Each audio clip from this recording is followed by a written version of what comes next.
যদি ভেবে থাকো যে আমাদের হবে চাকরি হবে,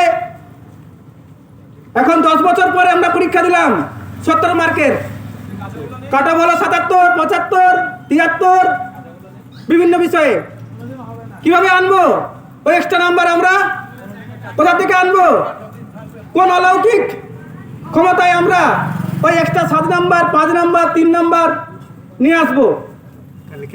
তাই আগামীকাল এসএসসি ভবন অভিযান। তাই বেকার বঞ্চিত চাকরি প্রার্থীদের অনুরোধ, আপনারা আর জেগে ঘুমাবেন না। আপনাদের এই জেগে ঘুমানোর জন্যই রাজ্য সরকার, স্কুল সার্ভিস কমিশন এতদিন আমাদের ব্যবহার করে এসেছে, আজও ব্যবহার করছে। আমাদের কাছ থেকে 500 টাকা করে তোলা হলো, ফর্ম ফিল আপ করানো হলো, আমাদের যোগ্যতার ভিত্তিতে স্কুলে নিয়োগ দেওয়া হবে, শিক্ষকতার নিয়োগ দেওয়া হবে। অথচ আমাদের 70 পরীক্ষায় কাট অফ এসেছে 77, 75, 73। এটা কিভাবে সম্ভব? এটা আমার জানা নেই কোথায় হয়েছে এরকম। এইভাবে কোনো সিলেকশন প্রসেসে ফুল মার্কেট থেকে বেশি কাট অফ হয়।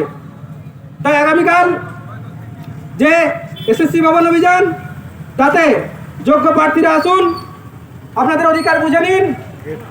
এই একতাই আমাদের জয় ছিনিয়ে আনবে।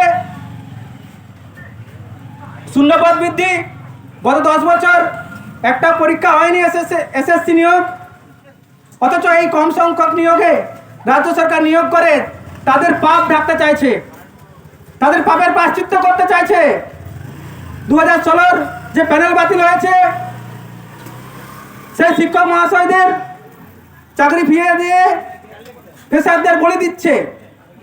আমরা যোগ্য শিক্ষকদের বিরোধী নই, তাই যোগ্য শিক্ষকরা যাতে আমাদের এই মেধার পাশে এসে দাঁড়ায়, তাদের ছোট ছোট ভাই বোন, তাদের অনেকেই আমরা ছাত্র, তারা আমাদের কথা ভাবুক, আমাদের এই ন্যায্য দাবির পাশে এসে দাঁড়াক।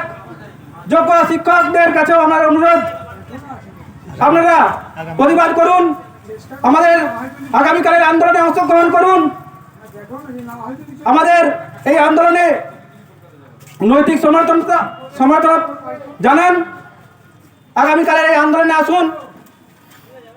যোগ্য পেশার যারা রয়েছে এই মেসে, যারা কলেজে পড়ছো, ইউনিভার্সিটিতে পড়ছো, যারা শিক্ষক হওয়ার স্বপ্ন দেখছো, তারাও আন্দোলনে কালকে আসুন। আপনাদের দাঁড়িয়েদের দেখে শিখুন কিভাবে আপনাদের দাঁড়িয়েদের সঙ্গে প্রতারণা করা হচ্ছে। তাই আগামীকাল কলকাতা, করুণাময়ী, সল্টলেক যে এসএসসি ভবন অভিযান, তাতে সকলে আসুন। কালকের এই আন্দোলনকে সকলে সহমতভাবে সফল করুন। আমাদের